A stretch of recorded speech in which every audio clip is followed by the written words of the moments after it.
Hi, everyone. This is Ashley Lateki Ellenboss with Sky House Herb School and Apothecary. And today we're going to be talking kind of a weaving, I would say, a little bit of Mary Oliver poetry, a little bit about one of my beloved plants, Tulsi, and maybe a few other things that might pop up. So we will see. We are in the middle of moving right now. So I haven't been doing a lot of videos and a lot of things for my podcasts and my YouTube channel, just because I don't know if any of you have moved. It's hard. There's just a lot to coordinate. So yeah, we're moving everything from this house to our new house. It's taking time, but there's just, a lot of coordination. So for those of you who are listening, you're like, where have you been? What are you up to? That's what I'm doing. I am moving and parenting, which is plenty. So yeah, I just wanted to come on and share, some things that have been on my mind and helpful to me. Um, and yeah, speak about Tulsi, which is a plant that I couldn't live without. It's one of those plants that's in my life in so many ways. So I thought maybe I would share how that is for me, and maybe you might find a way to weave it into your life too. So I wanted to start by this poem by Mary Oliver, who is an incredible poet. Her poetry really speaks to the heart and soul in nature.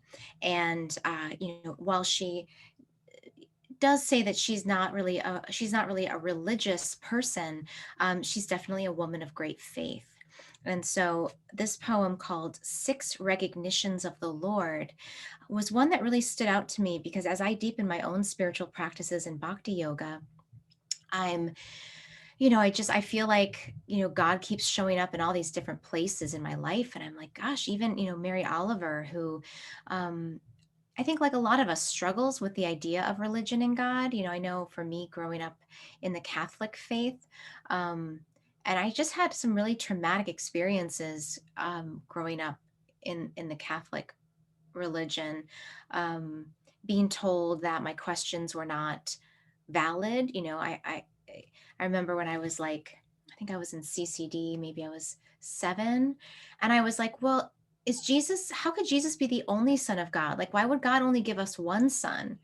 And they were like, that question, there is, if you look, and they quoted something and just basically told me that that wasn't a good question, and that this wasn't a place for those types of questions, that we have to just have faith that this is the truth and this is the only truth. And I just remember feeling really shattered and like really put off, because I thought it was a good question.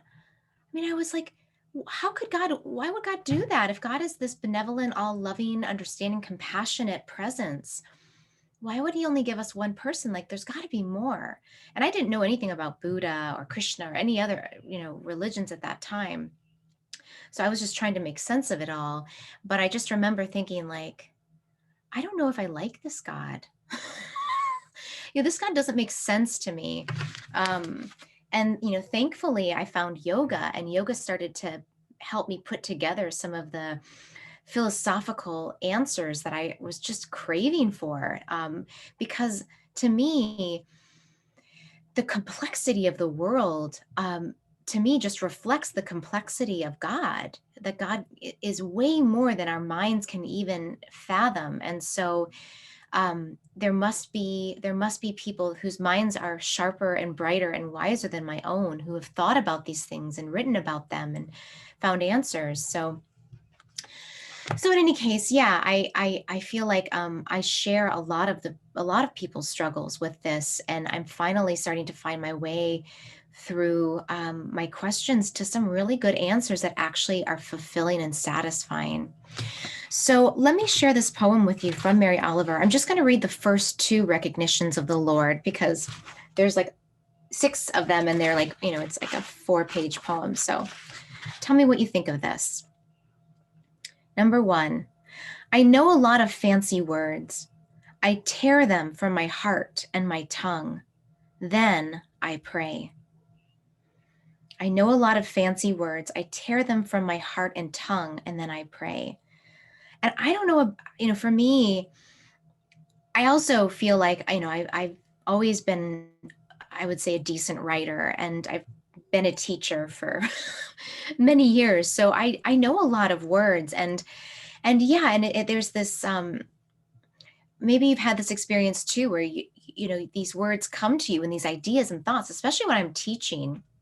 And when I was teaching yoga, I taught yoga for almost 20 years, more than 20 years now. And so when I would get into that flow state of teaching and breathing, it's like a very meditative teaching space. Things would come through my heart and tongue, and I just was like, these things are beyond me. I am, I am accessing maybe a deeper level, maybe the para atma, or the atma, the soul, the para atma, or the super soul. I'm accessing these sort of in this sort of altered state of consciousness that I would get into when I would teach. But yeah, I mean, but most of the time when I'm not in that state, it feels like tearing. It's like trying to pull words to make sense of something that I just don't understand completely. And I am not meant to understand it all completely. That's part of my humanness, is that I'm incomplete. And so, then she ends it with, then I pray. So, that's kind of like, isn't that the solution? And I find in my life, when I reach the end of my mental ropes, when I've tried to think through and process and pro and con list it all out, I get to a point where I'm just mentally exhausted, and my mind isn't capable of finding a solution. And I can get angry, or I can get depressed, I can get anxious. But rather than doing that, which to me is, why keep doing that when it doesn't work?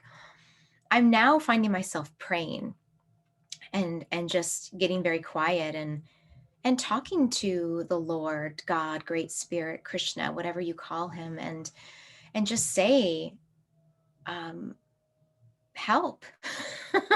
Help. Can you give me guidance? Can you offer some support to me right now? Because this is beyond my scope of expertise, and it is in your domain. So please, I offer my humble obeisances to you, and please open a door for me, or give me something in my mind that can be of help. Then and then the second one is, Lord God, mercy is in your hands. Pour me a little, and tenderness too. My need is great. Beauty walks so freely and with such gentleness. Impatience puts a halter on my face, and I run away over the green fields, wanting your voice, your tenderness, but having to do with only the sweet grasses of the field against my body. When I first found you, I was filled with light. Now darkness grows, and it is filled with crooked things, bitter and weak, each one bearing my name. Ooh. Can any of you feel that or relate to that? So this is like the prayer. This is the second recognition, is, pour me a little of your mercy. My need is great. Beauty walks so freely, but I am impatient, and I run away from you again and again. And my only solace, the only way I feel you, is with the grasses against my skin.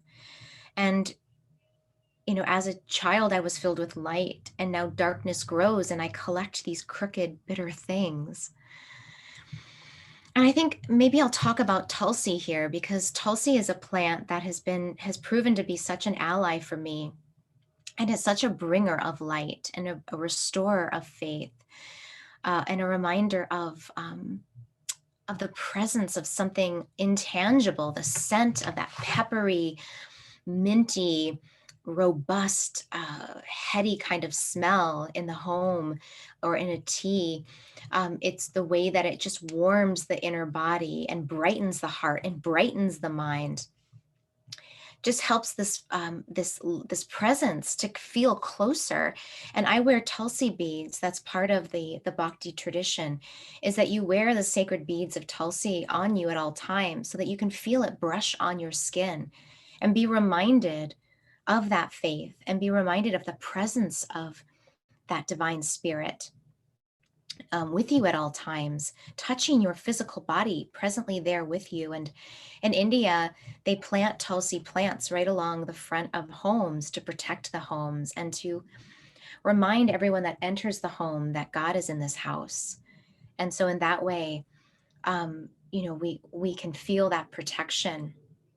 And when I think it was Srila Prabhupada from the Bhakti tradition who said, don't ever for 1 second, you know, um, leave your home or take, or, every second that you don't have your Tulsi beads on, um, you are in a dangerous place. And that kind of freaked me out and scared me. I guess the good Catholic in me is like, was kind of raised on guilt and fear. But what that does for me is it really reinforces this idea of like remembering that God is with me all the time, and that I can forget it in just a second. I mean, how quickly can I go into despair? Can I let my mind entertain crooked things?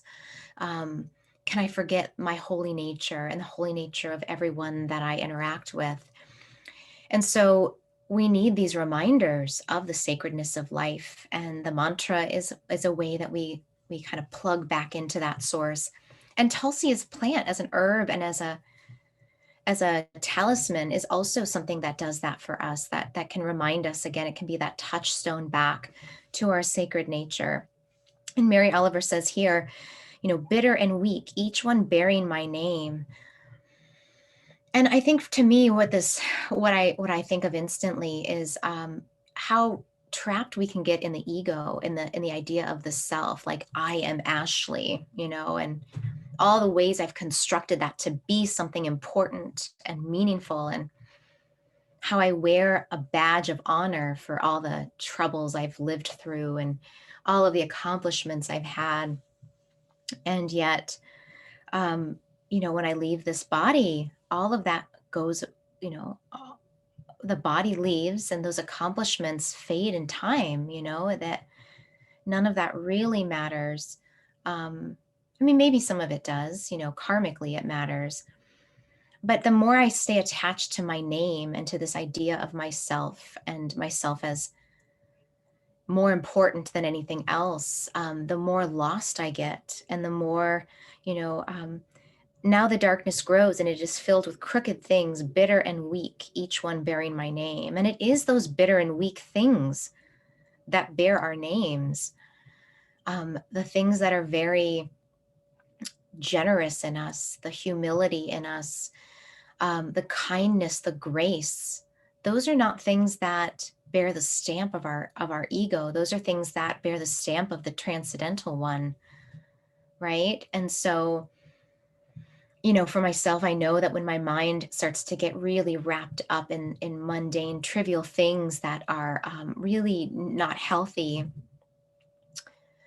that I have to somehow forget myself, and put my ego aside. And I go into nature. That's my place. Even just looking out the window and taking a deep breath and trying to find a bird or a tree that I know. Those are all things that are just so deeply helpful for me.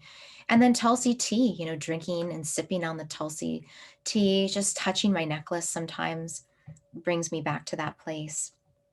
So yeah, I hope that was maybe interesting and helpful reflection. And I'd love to hear your thoughts and ideas here. Again, this was from Six Recognitions of the Lord, written by Mary Oliver in her book Thirst. So yeah, thank you for your patience. I look forward to recording things from my new studio space, and once spring starts to come up here in Minnesota, starting to film some plants for you all and share some recipes and things like that. But for now, you're probably, you're going to get the best of me in terms of what I can share from what's kind of on my mind and heart as I traverse through this very powerful phase of moving and kind of deconstructing and reconstructing. So thanks everyone again for watching, for being here, for supporting my work, for following me, for sharing the things I do. All of that means so much. And, we need each other in this world to remind one another um, of our goodness and of the transcendental features that we carry. So thank you all for that. And I will see you all again next week. Bye.